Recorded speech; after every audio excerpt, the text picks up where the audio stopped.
So we did a few projects. Um, so those primarily would have been around 10 to 15 years ago, where we were just coming out of the Great Recession, right? And things were just kind of starting to pick up a little more, and we noticed that there was some demand for refurbishment at that time of, or not refurbishment, I say replenishment of effective supplies, especially for military forces that were operating around the world, both in active military theaters, but oftentimes in peacekeeping operations, right? There to just support the local population, provide food, in some cases shelter as well, but really to be there as peacekeepers. And in that case, we were contacted by the Australian Defence to develop and replace their perishable goods storage applications. So we're talking in this case either down to about minus 20 C or minus 18 C or 0F applications for frozen, and then some above frozen for prepared foods, even to the point of building in certain storage applications for already prepared chicken and things like that when they were using them at field kitchens.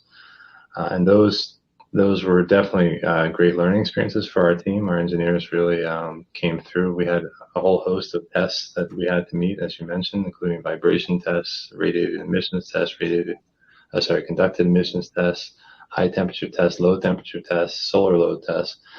So we were really putting the equipment through the ringer, if you want to say that. And that did help us with some later applications. We took a lot of lessons that we learned about, especially vibration, really severe vibration where they are putting it on a truck that is, dropping easily, at least 6 inches between, each tire rotation.